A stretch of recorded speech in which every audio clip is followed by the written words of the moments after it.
Hi, hallo. Bedankt voor het kijken en het luisteren. Het is een podcast van Unlocked. En wij zijn bij Identity vandaag. Ik ben Mathieu Alstrom. Ik ben de Business Unit Manager voor Identity in Nederland. Ik hou van identities en ik ben ook heel graag met Elemity hier aan tafel vandaag. Maar eerst de collega's laten voorstellen. Gewoon Jannik. Ja, hallo, ik ben Jannik Verschuren, Digital Identity Expert bij Identity, deel van het advisory team en gewoon geïnteresseerd in cybersecurity. Maarten de Kat, een van de oprichters van Elemity, momenteel ook CEO en heel hard bezig met ons product en klanten blij te maken en partners zoals Identity ook blij te maken. Dus ja, bedankt om hier te zijn. En ik ben Christian, ik ben de commerciële counterpart van Maarten. Dus alles wat commerciële relaties, presentaties, klanten aangaat, daar kijk ik naar. En zelf nog CISO geweest, dus op de andere kant gezeten. Dus waar onze klant zit, dus kan me heel goed inbeelden wat de uitdagingen zijn van onze klanten. Nou, ik denk dat is echt heel fijn dat je eigenlijk aan beide kanten van de tafel hebt gezeten. Dat zie je niet vaak. Het is of een product of een koper. Maar ja, gewoon echt met dat soort inzichten heb je wel een beetje gevoel voor de markt. Ja. Misschien is dat een mooi punt om mee te beginnen. Het ontstaan van Elemity, van de marktpijn tot de werkelijkheid. Je zei dat je CISO was. Zijn er concrete problemen die jullie zagen in de grote organisaties die met klassieke IGA of een PAM of een SIEM of een KIEM niet opgelost waren? Waardoor Elemity wel een idee was. Ja, ik zou zeggen in één woord begrip. Begrip van wie heeft nu eigenlijk toegang tot wat. We zijn inderdaad begonnen bij de heel grote organisaties. Elemity komt eigenlijk als een soort van brainchild van mijn aantal collega's vanuit de PhD, universiteit en zo verder. Heel hard samengewerkt met veel grote bedrijven. Bedrijven, grootbanken die 30.000 werknemers hebben en die al alles hebben wat je maar kan inbeelden, van IGA's en PAM's en directories all over the place en al die zaken. En eigenlijk, door daarmee te praten, merkte je, ook al hebben die al die processen, alles wordt aangevraagd en goedgekeurd, veel dingen zijn geautomatiseerd qua provisionering, deprovisionering, rollen en al die zaken. Maar wie heeft er nu eigenlijk toegang tot wat? Gek, dat zo'n basisvraag, naar mijn gevoel was het toen een basisvraag, dat er eigenlijk uitkwam van, maar daar zit echt nog wel een gap. Bedrijven worstelen daarmee. Je hebt misschien een heel grote IGA-suite, al jaren gedeployed, en er zitten tienduizenden rollen in, alle werknemers zitten daarin, doet provisionering naar honderden applicaties, alles wordt goedgekeurd, wordt approved, wordt gereviewd. En dan is er nog altijd de vraag overheen al die werknemers, al die accounts. Mensen hebben een gewone account, een privileged account, hebben rollen die leiden tot technische rollen, leiden tot entitlements, permissies, groepen, privileges, alle. Wie kan nu eigenlijk wat? En alles wordt approved, maar zijn er nu echt geen accounts die er niet meer zouden mogen zijn? Zijn er geen werknemers die nog altijd, die het bedrijf al verlaten hebben, die toch nog altijd toegang hebben vanuit security? Dat is een heel andere vraag, blijkbaar. Leerden we toen, ik heb het over 7, 8 jaar geleden. Dat is een andere vraag dan, is alles approved, zit alles in governance, zit alles in processen. En daar is die bal aan het rollen gegaan. En zo gaat het echt over begrip, over visibiliteit. Ja. Ken je dat ook? Want je bent aangesloten bij Elemity. Was het idee al ontstaan voordat je aankwam? Ja, of, dus als ik bijgekomen ben, was het idee daar al, het product daar al, maar vanaf bijgekomen ben, voelden we heel hard een vesseling in de markt. Hè. Dus ik denk ook, in het begin, ook als ik begonnen ben, denk ik, dat is nu al een dikke 2 jaar geleden, waren we nog heel veel bezig met het deel van evangelisatie, de klant uit te leggen. Wat doen we eigenlijk, voor wat is dat belangrijk? En dat is echt wel het laatste jaar heel hard gekanteld. Hè. Dus ik denk, we gaan het straks ook over IWIP hebben, hè, en wat dat eigenlijk betekent, want dat maakt voor ons wel een enorm vessel in de markt. Gewoon om te zien van, daar is nu een categorie en daar kun je iets mee doen en dat is iets anders en dat kan die noden die Maarten net beschreven heeft wel fantastisch oplossen.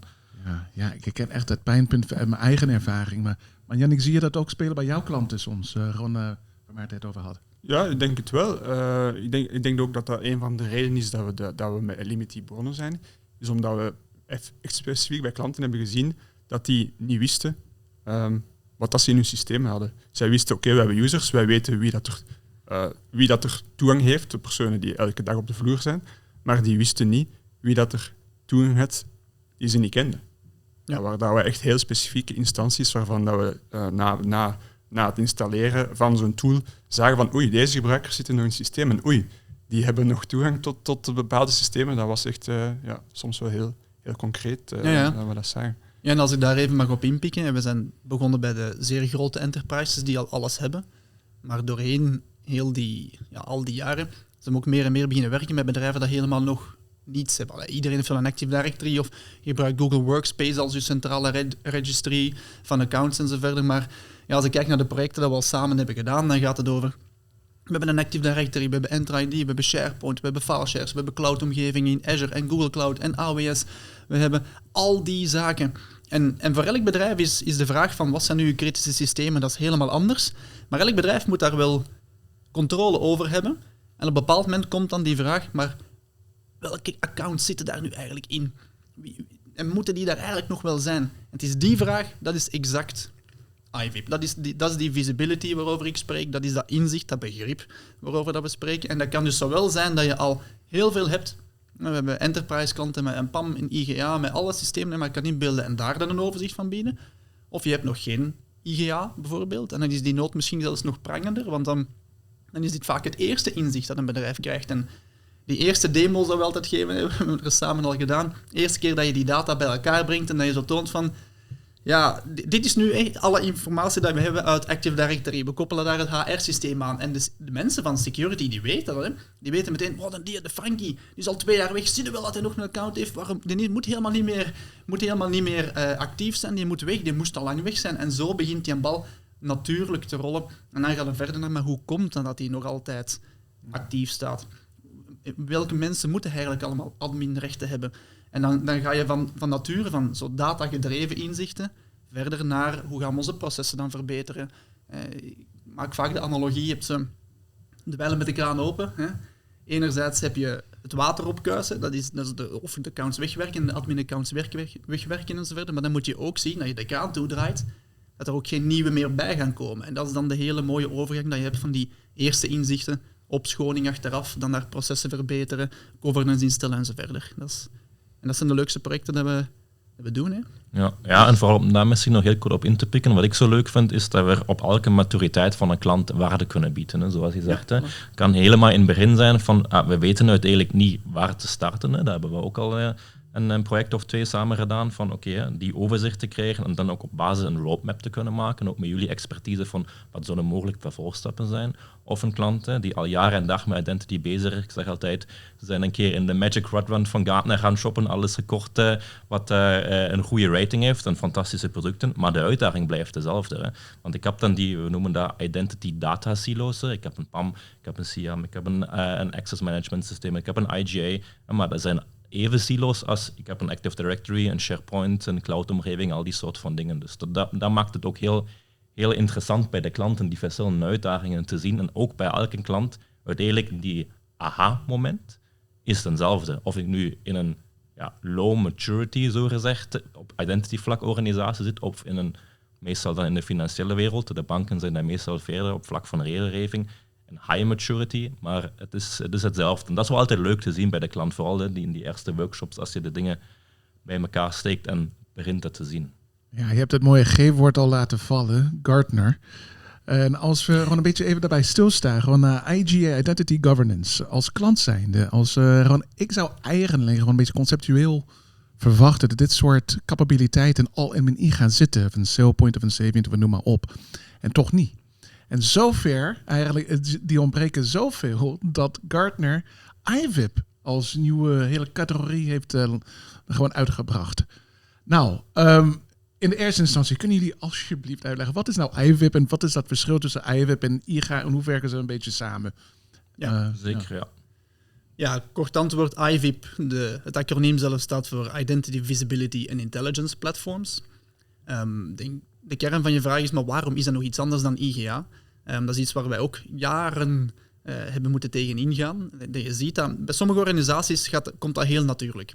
Van dat is iets anders. Dat moet niet in de IGA zitten. De IGA, onze SailPoint, heeft niet alle data. We gaan die daar nooit in stoppen. En zelfs als die dat heeft, we gaan niet alle mensen... Dat zijn onze eerste grote klanten geweest trouwens. Bedrijven die al een heel grote IGA hadden. En die zeggen, maar we hebben hier een heel mature organisatie. We hebben honderden mensen die werken rond het reviewen van rollen, van applicaties, van de application owners, de experten rond al die stukken van die data, maar die willen inzicht. Hè, als die een rol aan het goedkeuren zijn, of als die rond hun applicatie willen weten wie heeft er nu toegang tot wat. Ja, die informatie zit allemaal misschien wel in de IGA, maar we gaan die niet allemaal toegang geven, want dat is een operationeel systeem. We gaan die allemaal rapporten laten trekken en uiteindelijk werd er dan gewerkt met een of ander... wat heb ik in de praktijk al gezien? Een Excel-export die dagelijks wordt gemaakt en die op een of andere centrale SharePoint gezet wordt en mensen die daar gigantische templates op bovenop hebben gebouwd of macro's, wat ik allemaal heb gezien in de praktijk. Dat is gewoon iets anders, dat is een ander probleem dat je oplost. En dan heb je het nog niet over de bedrijven die nog geen IGA hebben. Als je begint aan je governance journey, is een nieuwe CISO of je wilt ISO-compliance halen of NIS 2 dwingt je. En je hebt een reden om die aantoonbare controle te moeten halen, om te kunnen aantonen, kijk, ik heb controle over wie toegang heeft tot wat. Als je dan kijkt, als je dat wilt bereiken vanuit een security perspectief, en het antwoord is, ja, wij moeten hier een IGA aankopen dat $500.000 per jaar kost en 2 jaar gaat duren om te deployen, zeggen die, dat is gewoon buiten wat ze aankunnen. Het kan qua budget zijn, qua mankracht. En dus daar zie je helemaal dat iets helemaal anders is. Dat ligt gewoon niet binnen de capaciteiten wat dat team kan bereiken. Dat zijn vaak teams, security teams van zo'n 5 tot 10 mensen die enorm veel verschillende dingen moeten doen. En één van die dingen is ook controle krijgen over wie toegang heeft tot wat. En dan is die data-aanpak gewoon veel natuurlijker. En ik denk wat die IVIP eigenlijk echt doet, is erkenning van dat toch iets anders is. Dat toch iets anders is dan IGA. Net zoals dat PAM zou in principe in het begin ook hebben kunnen zeggen, waarom zit dat niet gewoon in een IGA? Dan blijkt ook dat dat net andere vereisten zijn, dat de andere mensen dat ermee werken, dat de andere dingen doet. En dan uiteindelijk worden dat mooie puzzelstukjes. En dat is wat dat IVIP, wat dat Gartner in mijn hoofd, in mijn beeld deze zomer heeft gedaan. Eindelijk daar een mooie afbakening van gezet. En eindelijk spreken we allemaal over hetzelfde. Was het een soort een beetje aan het kraken al van gewoon een marktpositie, gewoon IGA Lite heb ik gewoon een paar keer gehoord. IGA Lite was dan een keer, we hebben het net in een auto over gebabbeld van hoeveel namen hebben wij eigenlijk al gehad, of hoeveel categorieën wij geprobeerd hebben ook zelf te definiëren. Hè. Inderdaad, IGA Lite is misschien één term, maar dat is heel verwarrend, want dan je bent dan wel geen echte IGA, maar eigenlijk zijn we geen IGA. Of een IVIP-product algemeen is geen IGA. Dan hadden we Identity Data Analytics, Identity Intelligence, Identity Data Fabric. Dus heel wat namen over de jaren om het eigenlijk in een ander hoekje te steken. Maar je ziet wel de maakkrachten van zo'n analistenbedrijf. Ze zeggen van kijk, we noemen dat zo, nu noemt dat iedereen zo. En dat is ook wel heel duidelijk voor de mensen. Misschien ook nog een keer om op de vraag terug te komen. Eerst, wat is nu de verschil tussen een IGA en een IVIP-product, is ook vooral hoe je naar het probleem gaat kijken. Hè. Dus als we kijken van waar komt een IGA vandaan, meer uit het hoe provisioneren we, doen we join en move, liever automatiseren we een organisatie. En daardoor heb je ook een soort van andere datastructuur nodig. Hè. Je probeert alles, read and write, alles te pakken vanuit de context van hoe kunnen we entitlements definiëren, roles, business roles, alles eigenlijk een datamodel te maken wat gelijk is over alle applicaties doorheen. Maar daardoor verlies je ook wel heel veel informatie, want het datamodel van een Entra-ID is een andere dan van je SharePoint en al die soort van dingen. En wij kijken daar echt naar als een data-uitdaging, een dataprobleem. Dus we pakken al die data as is.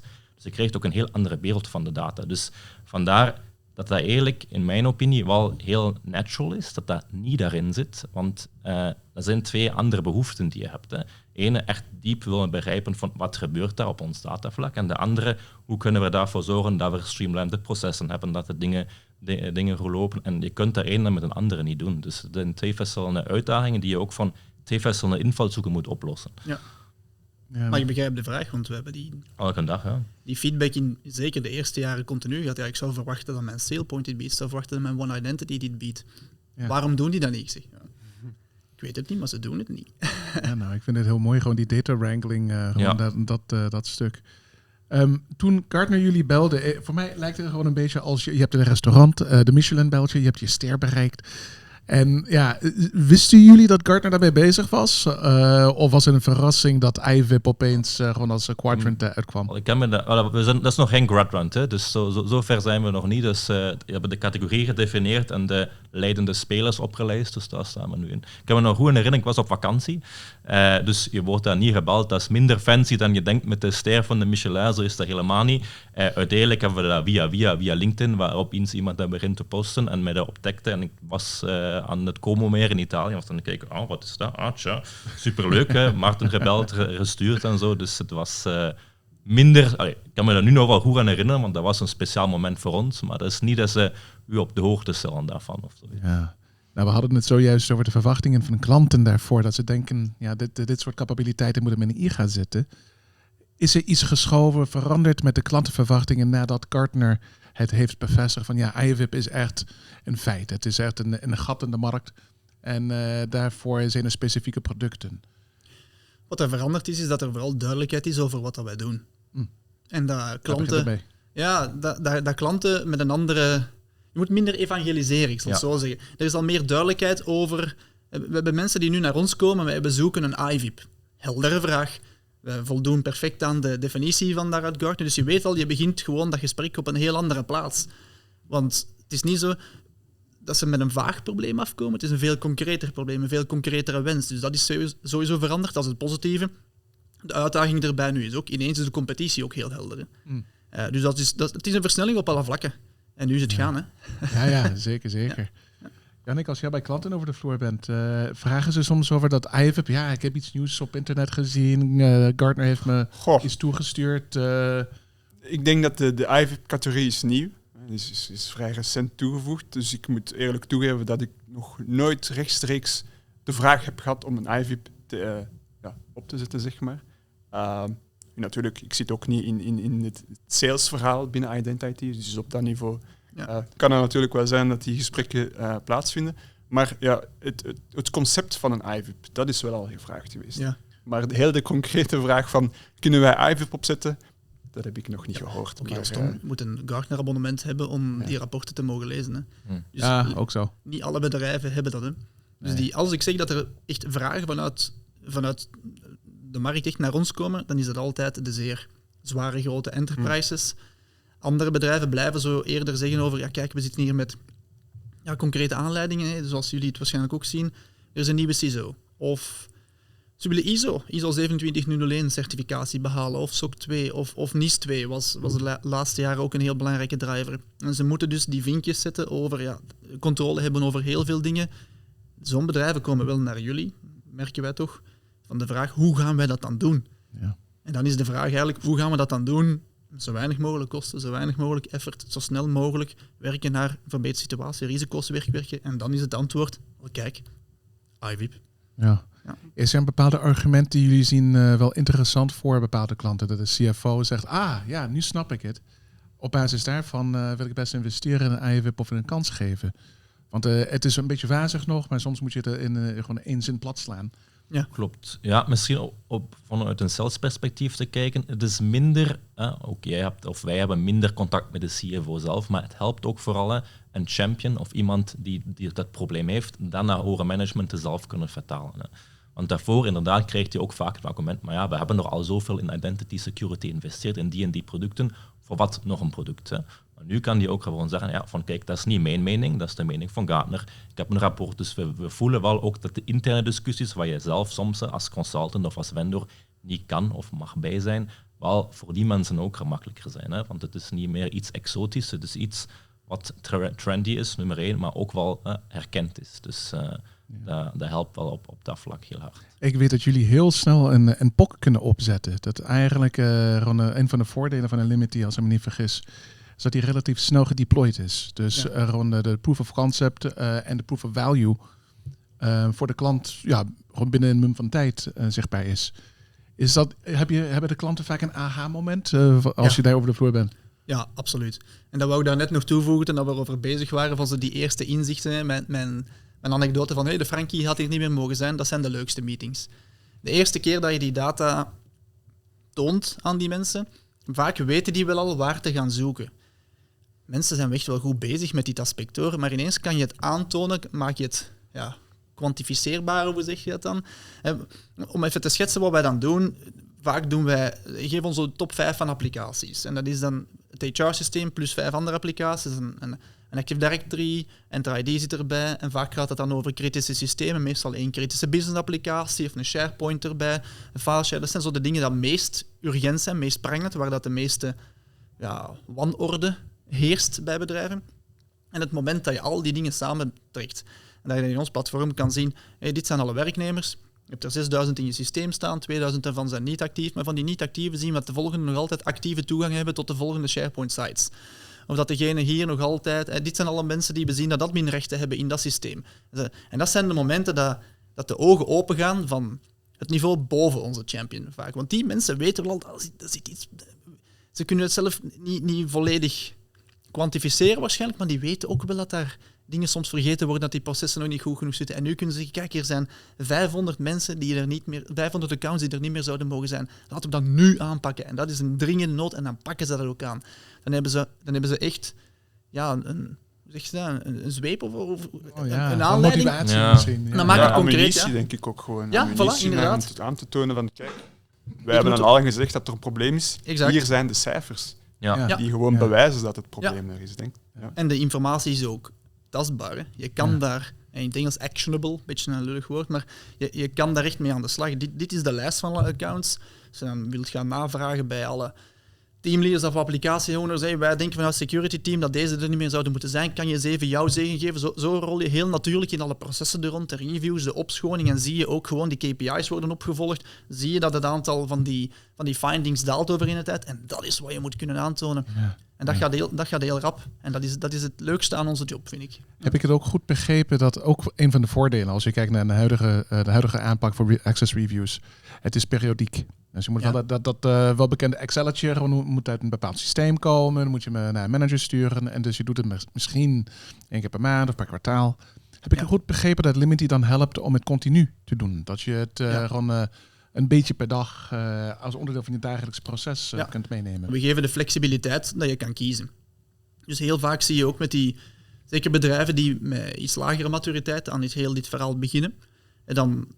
Ja, als je dan ineens gaat zeggen, hey, jij bent nu verantwoordelijk voor jouw team en hier zijn alle AD-accounts van al jouw medewerkers en hun gekoppelde groepen en review maar eens. Dat is vaak heel technische data waar geen description aan zit en dat werkt niet, dat proces. Dus ja, periodiek en in kleine hapjes, hoe dat je er ook aan begin, maak die vraag zo klein mogelijk, zo concreet mogelijk. En dat kan zijn dat je kiest om regelmatig een kleine vraag te stellen.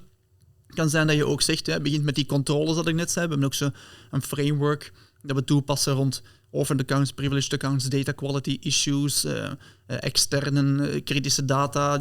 Allemaal van die dingen wordt allemaal in controles gegoten. En dat je dan zegt van kijk, we gaan beginnen met de opschoning rond privileged orphaned accounts. Dat is in ons geval het ergste dat je kan vinden. Als ze zo gevonden zijn, het security team kan wel vaak beperkte knopen doorhakken, maar op een bepaald moment moet je toch het advies hebben. Moet je andere mensen in die oefening betrekken? Wel, dat is eigenlijk een access review. Maar die eerste vraag is zoveel concreter. Als vanuit het security team de vraag komt, hey, wij zien hier deze privileged accounts die er volgens ons niet meer zouden mogen zijn. Kan jij eens even zeggen, klopt dat? Die waren toegekend aan mensen die in jouw team zaten. Zijn die accounts nog nodig? Die vraag is zo concreet. Je gaat je risico veel sneller beperken, verlagen als je zo begint. Maar je gaat die business ook veel gemakkelijker meetrekken. Ja. Die vraag is heel tastbaar. Ze begrijpen waarom dat ze daar moeten op antwoorden en daarna groeien naar meer, grotere scope, andere controles misschien te doen, regelmatiger te doen. Het kan zijn dat je dit doet op heel frequente basis of dat je groeit naar toch groter. Je kan doen wat je wilt, maar maak het zo tastbaar mogelijk en werk in kleine stapjes. Nou, als ik dat zo hoor, dan denk ik gelijk aan het verbeteren of het versterken van je Zero Trust aanpak. Ja, want dan zit je zo, dan moet gewoon de accuracy van je data is heel belangrijk voor het kunnen toetsen van. En als je kijkt naar de toekomstige standaarden, de Cape Oaken Gartner Premier, de Continuous Access Evaluation Protocol, die dan ook leunt op hoe nauwkeurig is je data. Ik zie echt heel veel voordelen voor het kunnen behalen van andere protocollen. Ja. Een andere werkwijze, ook door dit soort visibility. Ja, en dat is het leuke daaraan. Hè. Dat verbetert elkaar. Hè. Dus dat versterkt elkaar en je wordt overal en beter. En ook zoals je zegt, Zero Trust, dat is ook een van die termen die vaak naar boven komen. Ook vooral in de grote organisaties. Want veel organisaties zijn georganiseerd in een groep. En die zeggen, oké, kijk, we moeten wel centrale, voor een ISO of voor een NIS2, centrale security aantonen, de organisatie secure maken. Maar we kunnen nog niet de werkwijze veranderen van de mannen in Noorwegen bijvoorbeeld. Die hebben een eerder manier van werken.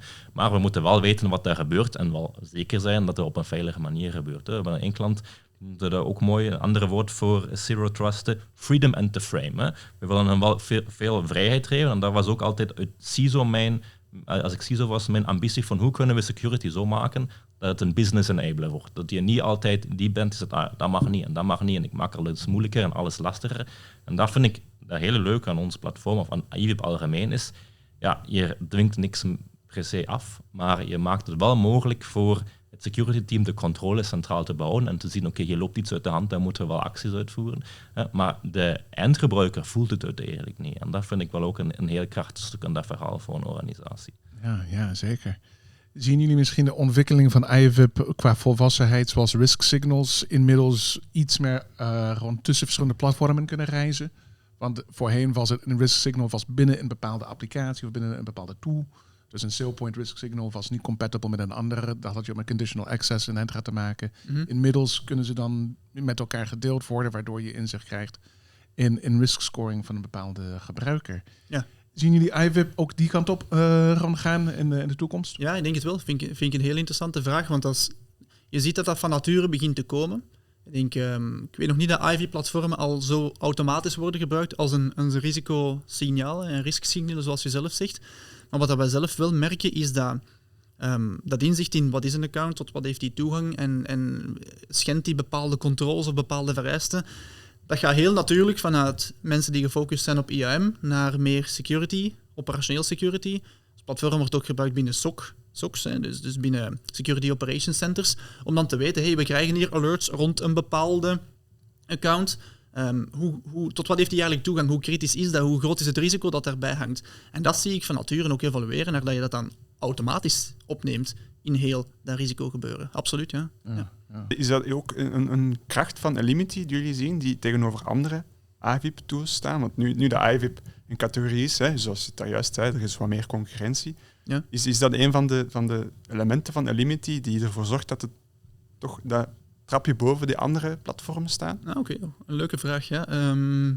Sowieso, ik denk dat die integratie dat we net zeiden, dat ik het wel heel de sector naartoe zie gaan, dus ook bij de concurrenten denk ik wel. Ik denk als je vraagt hoe onderscheid je van de concurrentie, denk ik vooral bij ons, Christian heeft het al een beetje kort gezegd, in het begin hebben we een paar technologische keuzes gemaakt, dat het heel gemakkelijk maken om eender welke applicatie binnen te trekken. Je ziet vaak toch nog een aanpak van, wij ondersteunen diep integratie met Active Directory, Enter ID en een top 5, top 10 aantal systemen en daar stopt het ongeveer. Wij pakken daar een heel andere aanpak. Onze technologie is zeer uitbreidbaar, klinkt misschien een beetje lullig, maar wat dat in de praktijk betekent is, beste klant, jij moet controle kunnen aantonen. Wat zijn nu top 5 systemen, wat zijn nu top 10 systemen? En laat maar komen, we hebben nog niks gezien dat we niet mee kunnen integreren. En dat is denk ik heel sterk in de aanpak en waar we ons wel een beetje differentiëren tegenover de rest. Het is echt klantgericht. Het gaat over, jij moet controle kunnen aantonen, welke systemen zijn dat en die trekken wij binnen. En zoals ook al gezegd, en dat is binnen afzienbare tijd. Dat gaat over een aantal dagen integreren, een aantal weken misschien afhankelijk van de complexiteit in totaal. Maar je hebt de eerste inzichten na een paar uur soms, met de geautomatiseerde integraties, de andere erbij na een paar dagen. En dat is de snelheid waarop dat dit moet gaan. En ook voor die zaken die niet standaard ondersteund worden. Want elke enterprise heeft altijd dingen die kritisch zijn voor hun, dat wij nog nooit van hebben gehoord. En dat is wel denk ik waar dat wij momenteel bij de belangrijkste klanten echt wel het verschil maken. Om misschien daartoe te voeren, daar gecombineerd met een hele grote gebruiksvriendelijkheid. Dat heel gemakkelijk is te gebruiken. Hè. Voor jullie als consultant, maar ook voor businessgebruikers, meer aan de businesskant. We waren gisteren bij een klant voor een meeting die al lange klant is. Uiteindelijk, die hebben een hele grote PAM-suite ook. Mijn privileged accounts, ik kijk daar liever in een Elimity naar, want dat is heel mooi gevisualiseerd. En ik vond dat een heel zo'n moment, een leuk compliment om te zeggen van kijk, die usability die we toch heel belangrijk vinden, komt ook aan bij de klanten. Zeggen, voor mij is het gewoon natuurlijk en gemakkelijker in Elimity eventjes te kijken dan een rapport uit mijn PAM-suite te gaan trekken.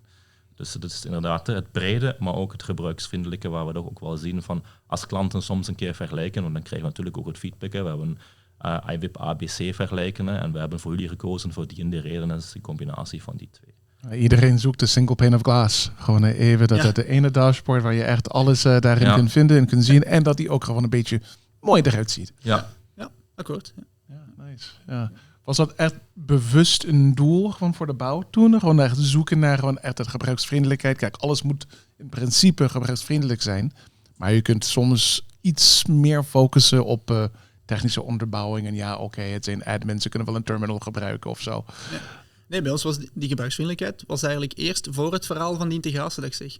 Want we zijn ook begonnen met, als ik naar de historie kijk, een van onze eerste echt grote klanten die volop op ons inzetten, die hadden de situatie dat ik daarnet zei. 30.000 werknemers hebben al een uitgebreide IGA. En daar eigenlijk samen met het datateam beginnen analyseren. En eens kijken, we gaan eens echt luisteren naar de mensen die in onze processen zitten. Die role owners, die application owners, die teamleaders. Wat zeg je die nu eigenlijk over de vragen die zij krijgen binnen Access Review, een Access Request, al die approvals en zo. En letterlijke quotes, dat zijn ook Nederlanders, wij varen blind. We weten niet, er wordt hier gevraagd dat mijn applicatie opgenomen kan worden in de volgende businessrol. Maar wat is dat dan? De mensen die dat echt serieus opnamen, die waren zo gefrustreerd dat ze niet wisten aan wie is die rol dan toegekend. Welke dingen zitten daar nog in? Van die mensen, in welke departementen zitten die dan? Want die weten heel goed, mijn applicatie moet enkel binnen dat deel van de organisatie gebruikt worden. Het mag niet binnen commerciële functies gebruikt worden. Of die rechten moeten zeker afgeschermd worden, want dat moet niet aan Jan en Alleman gegeven worden. En die weten heel goed met wat ze bezig waren, maar die kregen die informatie niet. Ja. En oorspronkelijk het allereerste dat we ooit gebouwd hebben, was echt... Je moet vaak, mag je daar niet zeggen van Christian, maar Excel on steroids. Maar dat was zoveel gebruiksvriendelijker dan alles wat ze ooit gekregen hebben. Ja. En die data wordt up-to-date gehouden als... Ik zeg Excel on steroids omdat de basis toen, hè. Nu zit er veel meer toeters en bellen aan. Maar als je met Excel kan werken, moest je met onze tool kunnen werken. Mm-hmm. En dan automatisch data updaten, gelinkt aan andere data. En zo is die bal aan het rollen gegaan. Maar dat is echt begonnen vanuit die gebruiksvriendelijkheid. En die mensen die daar toen mee hebben geholpen en ook eerste feedback hebben gegeven op onze UI, zijn nog altijd de grootste champions van ons product. Dat is ongelooflijk. Omdat die zo blij zijn met dat ze die informatie kregen en op een manier dat het niet Excel of SharePoint of zo was. Ja, nou dat vind ik echt super tof. En dat is ook voor mij een goede indicatie van hoe jullie ook de markt bekijken en hoe jullie de klant met name meenemen. Onderdeel van de cultuur. Ja. Elementi cultuur is wel uniek. Hoe is dat nou ontstaan? De studententijd, kun je misschien iets daarover vertellen? Daar valt veel over te zeggen. Heel veel, ja. Jullie hebben een biertje, denk ik. Een biertje, dat is deel van onze cultuur. Ik denk, de Elementi-cultuur te beschrijven is... dat is natuurlijk ook gegroeid met de mensen. Hè. Ja. Ik denk, we hebben een heel slim team met heel wat slimme mensen. Dus dat is deel daarvan. Maar ook, het is heel harmonisch op een of andere manier. Inhoudelijk wordt er wel veel gevochten, want iedereen strijdt voor de beste oplossing. Maar we drinken allemaal graag een biertje, dus zo zijn we eigenlijk aan de idee gekomen. Dus het Elementi bier, voor die het niet kennen, als we naar een event gaan of als we naar partners gaan. Ze zijn helaas net op, anders zouden we hier een keer op tafel geplaatst hebben. Dachten wij, hoe kunnen wij nu ook in het buitenland iets meebrengen of iets doen wat net bij ons mooi past. En we zijn ook, ik denk ook sustainability is wel iets wat bij ons heel veel speelt. We hebben een grote treincultuur ook. We proberen met de trein naar ergens naartoe te gaan, al die soort van dingen. Dus we dachten, we willen wel een gadget hebben waar je op een beurs kunt meebrengen, maar wat dan niet weer het volgende plastic bolletje is wat je gaat wegsmeten, maar wel wat iets wat wel leuk is. En ook in het buitenland. Jij bent ook al zelf heel veel aanwezig geweest op de Identi biers. Dus Identi mensen drinken ook graag een bier. Dus dan dachten wij, als Belgen, dan moeten we toch ergens naartoe gaan, ook in het buitenland. Wat ken je over België? Ja, frietjes en bier meestal, pralinetjes soms nog. Dus dat was eigenlijk een van de heel leuke teamuitstappen die we gedaan hebben. We zijn echt met ons team naar verschillende brouwerijen geweest om ook te proeven van wat smaakt bij ons. Hoe zal Elementi als bier smaken uiteindelijk? En nu is er zoiets een beetje tussen een duvel en triple karmeliet uitgekomen als smaken, waar ook... Onze product engineers waren daar ook heel hard mee bezig met proberen. Dat was echt wel een hele toffe ervaring. Nou, dat is inderdaad wel en ook uniek. Want inderdaad, zoals je zegt, ik ben ook op heel veel congressen geweest inmiddels. Ja, en dat meuk, dat plastic meuk. Alles wat je krijgt in je tas gestopt, je neemt het naar huis en het is gewoon meteen weggegooid. Ik vind het zonde. Ja, exact. Dat is echt iets bij jullie wat uitblinkt. Is er gewoon even dat meedenken van een stukje marketing moet wel. Hè? Ja. Maar hoe kunnen we het beter doen? Ja. En ik zie dat er gewoon als drijfveer door dat hele aanpak hier. Hier bestond al, hoe kunnen we het nou beter doen? Hoe kan eigenlijk de volgende stap nou nog beter, nog makkelijker zijn? Ik vind dat leuk dat je dat zo benoemt. Maar eigenlijk komt dat in het team gewoon voort uit mensen. We zijn zeer pragmatisch allemaal, denk ik, dat we ook mogen zeggen. En zeker het productteam bij ons. They couldn't care less over al die marketing en stickers en gadgets en zo verder. Maar dat biertje, dat kwam zo natuurlijk op. Ja. Dat was een leuk idee en we hebben daar heel dat team bij betrokken. En ik was er zelfs minst van iedereen bij betrokken. Denk ik, mensen die echt zeggen, die vind ik goed, die vind ik niet goed. En dan begint die bal vanzelf te rollen. En dat wordt echt gedragen door iedereen. En nu uiteindelijk zijn er ook mensen bijgekomen dat geen bier drinken. En is er dit jaar ook in onze marketing dan de Elimity bijgekomen, de iced tea van Elimity. Ook omdat mensen een niet-alcoholisch alternatief willen enzovoort. Dus dat komt eigenlijk heel natuurlijk. Het is niet dat wij daar echt een comité rond hebben om te zeggen wat kunnen we doen, dat is sustainable en goed gedragen. Nee, dat is eigenlijk gewoon, wat denken jullie mannen? Gaan we een biertje doen? Ja, kei leuk en we gaan daar vol voor.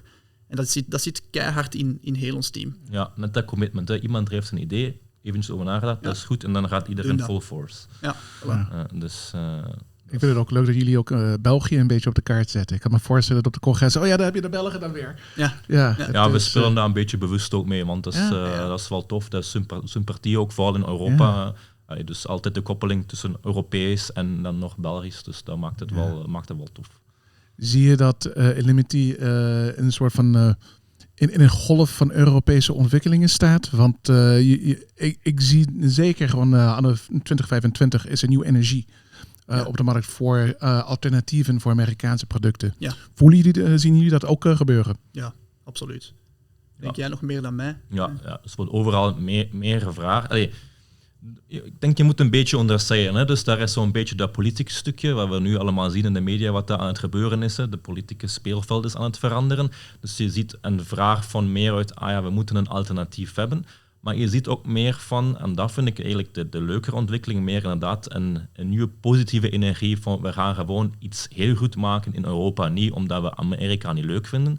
Dat is totaal niet het verhaal, maar meer van, we kunnen dat zelf ook, we gaan ook zelf iets maken. Hè. Ook de hele tech-scene die je hier in België hebt, in de wintercircus en Gent en overal in Europa, poppen daar meer dingen op. Dus het is ook meer een soort van, hoe zal ik het zeggen? Ja, gewoon die positieve energie. Dus meer van die ook, maar je krijgt het ook meer en meer gevraagd van klanten, ook bestaande klanten, die dat soms ook niet wisten van, en waar zit jullie headquarter? In België. Fantastisch, want we zijn nu aan het kijken om ook meer Europese producten of meer Europese ICT-producten. Ja, dat leeft wel. Dat leeft, ja. En ook bewustwording dat wij in Europa ook wel goede software maken. Ja. Ik denk, dat is iets dat verschilt over in Europa, denk ik. Maar zeker in België denk ik dat we eerder zeggen van liever Amerikaanse software dan Belgische software, wat een beetje absurd is. En dat zien we ook veranderen. Er wordt wel een soort van bewustwording van, maar hier worden ook goede producten gemaakt. En ja, dat is een heel goede evolutie daar. Denk je dat Europa een inhaalslag moet doen voor de Amerikaanse producten? Of zijn er bepaalde punten waar Europa al uitblinkt qua topics, waar je kiest beter Europees dan Amerikaans, los van de geopolitiek? Goeie vraag. En dat hangt natuurlijk van de sector af. Hè? Ja, dus, zou ook zeggen, de dat hyperscalers zijn dat is zo de typische it depends antwoord. Hè? Maar ik denk, inderdaad, de brede en de grote spelers, daar moeten we het niet over hebben. Maar ik denk dat zijn heel wat bepaalde niche-oplossingen waar we heel trots kunnen op zijn in Europa, hè? Waar we hele goede dingen gewoon maken. En ook die proximity mag je niet onderschatten. Hè. Ik denk ook wat jullie waarderen als partner, dat we hier zijn met jullie een podcast op te nemen, dat we de tijd ervoor pakken, maar wat de klanten ook fantastisch vinden, dat ze ons kennen, dat we daar op locatie kunnen gaan. En dat daar ook een team achter staat, wat soms ook de uitdagingen wel begrijpt. Hè. Want je hebt ook op identity vlak in Europa andere uitdagingen dat je in de VS hebt. Je hebt daar een unified markt, iedereen spreekt dezelfde taal. Het juristisch kader is hetzelfde. Maar hier heb je dan, als je een internationale groep hebt, dan zeggen ze, maar in Duitsland dan hebben we de vakbonden, die zijn daar heel sterk, dus daar moeten we wel opletten welke soort van identity-informatie we überhaupt mogen binnentrekken. Al die soort van dingen. Hè. Ja. Maar om ons dat weer in die markt zitten, in die markt opgegroeid zijn, dat ook bij ons de cultuur is, dan kunnen wij dat ook veel beter aanvoelen en ook producten maken die daarvoor geschikt zijn. Dus ik denk dat is ook een belangrijke. Ja, eens. Ja, wou ik net zeggen, ja. Ja, dus ik wou misschien vragen, zien jullie ook het verschil tussen identiteit in bijvoorbeeld Amerika versus Europa? In Amerika is identiteit iets dat eigenlijk heel gevoelig ligt. De Amerikanen hebben ook bijvoorbeeld geen identiteitskaart. Dat hebben we in de meeste Europese landen wel. zien jullie dat ook op digitaal vlak, dat daar een verschil zit in hoe wordt omgegaan met identiteiten in zowel Europa als Amerika of Amerikaanse landen? Ja, wel deels ja. Ik denk het belangrijkste dat we zien, ik weet niet dat we de identiteit, zo de definitie van identiteit in de VS, dat we dat kunnen herleiden naar identiteit binnen IAM, dat weet ik niet per se. Maar je ziet wel dat de drijfveren zijn totaal anders binnen Europa en binnen de Verenigde Staten.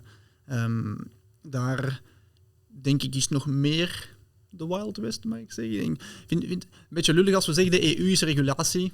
Vind ik zo zwak antwoord van de Europese Unie op de competitiviteit vanuit de VS. Maar er zit ook wel een grond van waarheid in. Dus ik denk, in Californië heb je ook die California Data Act, of hoe heet het nu weer? Ik ben even de naam volledig kwijt. Maar je ziet dat dat wel echt een markt in gang zet.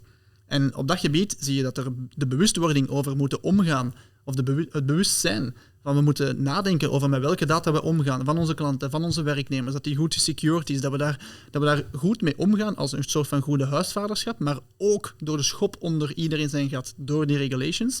Dat is wel echt een impact dat we hebben in onze markt. En ik ben een ondernemer. Ik ben nu niet zo'n harde fan van meer regels, dus dat is een beetje tegenstrijdig wat ik hier nu zeg, maar daarvan zie je echt het effect op de kwaliteit en op de maturiteit van organisaties. En dat zie je nu ook wel doorcijpelen naar de VS en andere plaatsen in de wereld ook. Want we spreken nu altijd over de VS tegenover Europa. We hebben ook presence in het Midden-Oosten bijvoorbeeld. En hoe komt dat? Van waar kwamen die eerste vragen uit het Midden-Oosten? Omdat daar ook gewoon regulations komen. Omdat Saoedi-Arabië zegt, als jij met ons zaken wilt doen, dan moet je aan deze dingen voldoen. Dat is een andere insteek dan vanuit de Europese Unie. Een beetje meer bottom-up, een beetje minder top-down. Maar uiteindelijk komt dat op hetzelfde neer. Er is een schop onder iemand zijn gat. Je moet controle hebben over alle aspecten van cybersecurity. Now fix it. En dat zie je wel. Ja. En die bewustwording, dat vind ik wel echt, daar zijn wij zeer, zeer goed in. Ja, ik denk dat dat ook een beetje de kracht wel van Europa is. Dat de beleidsregels die wij hier in Europa maken, dat die zoveel impact hebben in alle andere werelddelen. Ik denk inderdaad, die California Act, die is er ook deels gekomen omdat wij GDPR hebben ingesteld. Dus ik denk wel dat dat ook een beetje onze Europese insteek is, dat wij, zeker vanuit Brussel dan eigenlijk, dat wij een beetje het voorbeeld zijn nu op basis, op vlak van die regelgeving. Dat vind ik wel zeer sterk van ons, vanuit Europa, denk ik. Maar nu nog een stevige snuif ondernemerschap erboven. Dat is belangrijk. Want daarvan kunnen we wel iets leren van de andere kant van de oceaan. Ja, maar ik denk algemeen, en om nog op de initiële vraag terug te komen, we moeten ons in Europa niet verstoppen. Hè. Ook nu, om weer terug te komen op het IWIP-stukje, dus daardoor dat dat nu vergelijkbaar wordt, er zijn ook IWIP-spelers in de VS. We hebben nu al een of andere ook aanbestedingen gewonnen, waar ook gewonnen is, kijk, we hebben voor jullie gekozen, vooral op kwaliteit van software. Hè. Europees, leuk, maar voor ons was altijd, wat is de beste kwaliteit van software? En die hebben we ook effectief gewonnen tegen spelers die misschien ook op het papier, tenminste qua investering, duidelijk groter lijken. Hè. Dus dat toont wel ook, we maken degelijk hele goede producten uit hier. Zijn nu een IWIP of zijn dat andere dingen? Dus als je ook gewoon terugkomt naar de essentie van, je hebt 2 producten en je wilt als organisatie dit inkopen wat het beste voor u is. Dus dat is uiteindelijk waar het vandaan komt, zullen we misschien minder belangrijk moeten zijn in de ideale wereld. Zelf daar zien we wel gewoon, dat kunnen wij ook winnen. Hè. Daar moeten we ons ook niet in verstoppen. En dat mogen we echt meer beseffen. Ja. En dat beginnen we te beseffen. Zeker in Vlaanderen. Wij zijn zo, oei, we doen iets en is het wel goed genoeg? Ja, wij zijn keigoed bezig. Er zijn echt keigoede softwarebedrijven en andere bedrijven trouwens ook in Vlaanderen, dat we echt trots op mogen zijn. Absoluut. Ja, persoonlijk denk ik, herken ik dat allemaal. En ik denk een van de verschillen is, als je kijkt de afgelopen jaren, zijn de sterretjes van Europa dan gewoon door de Amerikanen gekocht. Of zijn gewoon net als heel veel de afgelopen jaren zijn uitgewandeld richting de VS. Ik denk de Y Combinator of alle venture capital. Dus iets begon in Europa, is gaan schalen en dan is eigenlijk Amerikaans geworden. Ja. En dan zie je zeker bij de start-ups, en ik denk dat gaat veranderen. Ja. En dat geeft er iets meer body en wat je zegt. Ik vind het een hele belangrijke, psychologisch gezien. Als je dat zelfherkenning hebt van we kunnen dit wel. Ja. Dus waarom? We hoeven niet uit te wandelen. We kunnen gewoon hier blijven en iets bouwen. Absoluut. Ja. Jannik, ik ben benieuwd. Je zei dat je bij klanten nog geen iWeb hebt geïmplementeerd. Nou, het is een relatief nieuw product. Misschien moeten ze het nog een beetje leren kennen. Maar zijn er use cases waar je recentelijk bent tegengekomen waarvan je dacht, had die klant maar iWeb gehad? Ik denk dat heel concreet kan teruggebracht worden naar incidenten. dat we een aantal incidenten hadden gehad van accounts die eigenlijk niet meer zouden mogen bestaan, die wel gebruikt werden. En dat is nu net datgene wat IVIP zou oplossen, zijn die accounts die eigenlijk niet meer zouden moeten bestaan. Ja, maak die zichtbaar en verwijder die dan ook, uiteraard. Hè, dat is de bedoeling. Maar ja, dat hebben we wel al een paar keer gezien. Nu, ik heb daar juist gezegd, er werd nooit IVIP gevraagd. We hebben natuurlijk wel al IVIP geïmplementeerd. Maar de vraag naar IVIP komt eigenlijk meer echt als vraag naar die visibiliteit. Dus het is echt die categorie, die naam bekend is. Die term wordt nog niet die zo heel groot, Ja, maar die nood naar die zichtbaarheid, die hebben we zeker wel gezien. Ja. Die is zeker aanwezig. Ja, en interessant wat je zegt van die incidenten. Ik denk, vanuit onze ervaring, er zijn 2 grote drijfveren dat de vraag concreet maken. Dat is aan de ene kant compliance. Dat is toch in de praktijk echt NIS 2, ISO en zo verder. En dan ook audit findings. En audit findings, exact. Dus van compliance. Ja. Maar aan de andere kant, echt de vraag, we willen ons risico verlagen. Want hun collega is gehackt. Het ziekenhuis van deze week en zo verder. Daar zie je 90% van alle hacks in de praktijk. Maar wat begint dat altijd? Met gestolen credentials, gestolen accounts en tot wat heeft iemand toegang. En je kan daar op 2 manieren mee omgaan. Je moet er in de praktijk op 2 manieren mee omgaan. Enerzijds de kans verlagen dat een account gestolen kan worden of misbruikt kan worden. En BVA en zo van die dingen. Maar anderzijds ook wanneer het gebeurt, en niet als, maar wanneer het gebeurt, de impact verlagen. En zien dat niet iedereen zomaar adminrechten overheen je hele infrastructuur heeft. En dat is dan weer IVIP. En dus dat zijn in de praktijk de praktische aanleidingen van we hebben nu die inzichten nodig. We moeten nu die controle gaan aantonen. Ja, het is gewoon ook een attack surface te verkleinen. Hè. Elke account die daar niet moet zijn, die daar niet is, is de attack surface op Identity verkleineren. Dus, voilà. Ja, dat is een hele mooie als je denkt er gewoon op basis van een risico. Want soms denk je, of denkt een CFO, een product is duur, totdat je een breach hebt. En dan lijkt het heel goedkoop. Ook de moeilijkheid van de hele cybersecurity-industrie qua sales. Ja. Hoe vaak dat ik Christel heb horen zeggen, had ik maar een return on investment calculator. Maar risico is gelijk een verzekering. Ja. Moeilijk, hè? Ja. Maar effectief, daar gaat het over. Ja, en niet te veel op de fear, uncertainty en doubt leunen. Maar, nee, exact, dat willen we ook niet doen.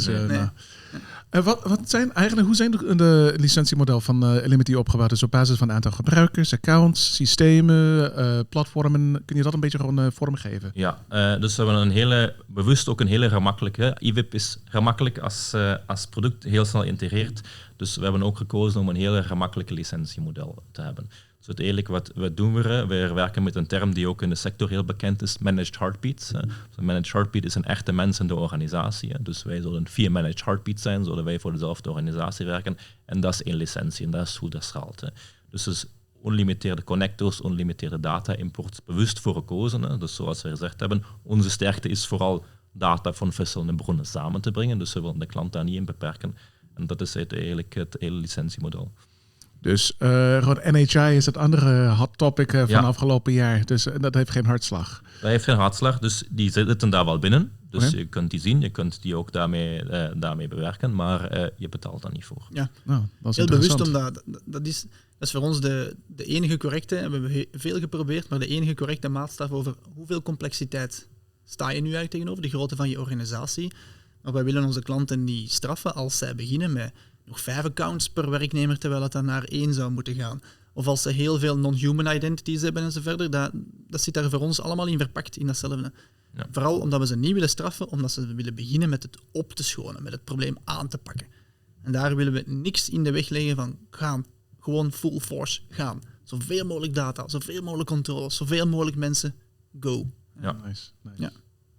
Ja, ik denk dat die non-human identities, dat die eigenlijk net een key onderdeel van jullie IVIP zijn, want die zijn veel dynamischer, die worden aangemaakt, die worden verwijderd. Daar zit eigenlijk een hele lifecycle achter, die vaak niet zichtbaar is. Ja. Net omdat die non-human zijn. Daar is niemand die effectief iets moet doen. Ja. Dus ik denk, die sprawl van die non-human identities, ik denk dat eigenlijk vooral in jullie voordeel werkt. Ja, absoluut. Ja, dat is ook die inzichten daar rond. We inderdaad heel hard over de human identities gehad het laatste uur, maar die non-human inderdaad ook een hele belangrijke. Maar we pakken ze niet meer in het licentiemodel, dus je moet niet daarvoor betalen. Ja, dan maakt het dubbel interessant eigenlijk. Dan heb je het al gelijk voor elkaar. Ja.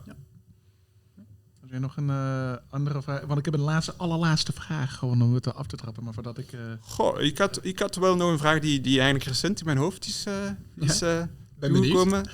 Gartner heeft het eigenlijk ook over ABAC. Ja? De ABAC is de nieuwe manier van werken. Dus ABAC is Attribute-Based Access Control. Dat staat eigenlijk een beetje recht tegenover de huidige RBAC, Role-Based Access Control, waarbij een rol een heel expliciet toegewezen ding is aan een gebruiker. Wat dat dus klassiek ook in IVIP-tools zit. Maar de push vanuit die Gartner, een beetje de magische know-it-all, die zegt, ABAC is eigenlijk de toekomst. Ja. Nu, ABAC, dat zijn attributen van gebruikers, die zijn eigenlijk ook vrij dynamisch. Zien jullie daar impact op Elimity, die drijft naar ABAC? Ja, sowieso. En trouwens, ik heb een academische achtergrond, mijn PhD ging over ABAC, dus als je daar eens over op café wilt gaan, met veel plezier. Maar om kort samen te vatten, ja, dat is ook een drijfveer. Ik zie nu wel in de praktijk ABAC nog minder opduiken als een drijfveer om naar IVIP te gaan. Maar de common thread, hoe zeg je in het Nederlands, de rode draad daar, dat ze alle twee hebben, is als je attributen wilt gaan gebruiken om beslissingen te maken, zijn de controles die in een IVIP steken, zoals bij ons, over je security, of at runtime, of iemand toegang moet krijgen of niet. Je datakwaliteit moet verdomme goed zijn. En wat heb je dan als eerste nodig? Ja, inzicht. En zien dat die datakwaliteit oké is. Want ik heb inderdaad ook met bedrijven samengewerkt die ABAC wilden gaan proberen. En wat was in de praktijk? Ook echt gewoon de bottleneck daar, hetgeen waarbij dat het stokte. De technologie is er al 20 jaar. En als ik kijk naar standaarden zoals XACML en tegenwoordig de OPA, Open Policy Agent enzovoort, dat is allemaal supergoed. Maar uw kwaliteit van uw data moet oké zijn. En dat is denk ik ook de reden waarom je die ABAC in de praktijk vooral ziet binnen een cloud-omgeving. Binnen AWS of Google Cloud enzovoort, waarbij dat je veel van de inputs zijn technisch en dat je daar dan at runtime wilt kijken, hey, die machine-account, moet die toegang krijgen tot die workload, tot die database enzovoort. Dat is veel meer trusted input van attributen die hoogwaardig zijn. Maar als je dat wilt gaan toepassen met het AR-systeem als input, wat we daar al hebben gezien in de praktijk, of alle accounts die je hebt enzovoort, ja, dat triggert meteen de vraag, kunnen we eerst eens gaan nakijken wat onze datakwaliteit eigenlijk is. En dan kom je heel natuurlijk terug uit bij inzicht, visibility, understanding, intelligence, IVIP. Ja, misschien een heel coole toevoeging nog. Inderdaad, in de praktijk zien we het ook nog minderen. Dus dat klanten ook meer zeggen, oké, we willen opkeuzen om een beetje ook een soort van role mining te kunnen doen, om dan eigenlijk rollen te definiëren. Maar ook de vraag van nu, heeft dat impact op IVIP of op Elimity? Ik denk dat initieel vooral dat het een dataplatform is. Ja. Maakt het ons eigenlijk minder uit. Hè? Wil je dat gebruiken om rollen te modelleren? Prima, kun je dat daarmee doen. Of wil je dat gebruiken om je attribuut onder controle te krijgen, om de datakwaliteit daarvoor te voeren? Je kunt dat de use case maakt voor ons geen verschil, dus dat heeft geen impact dat we ons product opeens zouden moeten aanpassen. Of dergelijke. Dus dat is misschien ook nog een belangrijke. Ja, ik zie het dan nu meer als eigenlijk weer een bewijs dat de IVIP eigenlijk nodig is. Die datahygiëne is belangrijk om ABAC te doen. Akkoord. En dat is net hetgeen dat IVIP voorziet. Dus ik zie dat eigenlijk gewoon, inderdaad, nogmaals als bewijs dat IVIP wel echt een Gartner-categorie is die echt een reden heeft om te bestaan. Ja. Akkoord. Dan als laatste gewoon een hele mooie breedte. Wat kunnen we van Elimity in de toekomst verwachten? Korte vraag, mega lang antwoord. Ja. Je mag het invullen zoals je wilt. Hè? Gewoon de functionaliteit, marktaanpak, smaken bier. Onze ambities liggen zeer hoog. Dus veel, zou ik denken. Wat moeten we daarop antwoorden? Naar alle kanten van Europa groeien, sowieso. En echt, onze ambitie is om echt de leidende speler in Europa te zijn qua IVIP. Ik denk, Europees zit in ons DNA. Ja. Dat zit echt, we zijn internationaal van dag 1, daar willen wij keihard op groeien. En ja, persoonlijk met klanten en partners zoals jullie blijven samenwerken, blijven klanten blij maken. En heel belangrijk, gewoon zien, aantonen, hier zit zoveel waarde in, laten we die datacultuur binnen IAM brengen. Want wat je zegt van ABAC, van IVIP, dat is allemaal gewoon een bewustwording van data is superbelangrijk. Laten we dat nu ook eens als een dataprobleem beginnen zien en daar gewoon keihard op gaan. Dat dat is wat ik wil doen de komende jaren. Misschien dan nog wat we het over cultuurraad, daar voeg ik dan nog toe. Ik denk ook gewoon onze cultuur verder uitbouwen. Hè. Zoals wij business doen, zoals we zaken doen, maar ook onze cultuur. No nonsense bij de klant, no nonsense bij de partner. En een beetje wat we altijd wel horen, ook van anderen als er conferenties zijn. Jullie zijn een beetje de cool new kid on the block. Hè. Daar, ook met dat biertje, daar willen we over uittrekken. Dat is onze identiteit als organisatie. Hè. Door die immense groei die we nu meemaken en die we als ambitie hebben in feite gaan dit ook te blijven behouden en verder erop inzetten. Mooi. Misschien ooit een Illimity wijntje. Wijngaartje erbij. You heard it here first. We zullen zien. Ja, nou, heel fijn. Ik vind het zo'n mooi antwoord. Gewoon de waarde van data echt zichtbaar maken en in de business echt tastbaar maken en dan je cultuur nog doorzetten. Ja. En als je die twee kunt doen, dan weet ik zeker dat wij als Identity heel blij zijn om partner te blijven en gewoon Illimity bij de klanten ook goed implementeren. Mooie samenwerking. Ja. Bedankt voor het kijken en het luisteren van Unlocked. De volgende keer gaan we ook identities echt uitpluizen met een andere mooie product. Maar tot dan.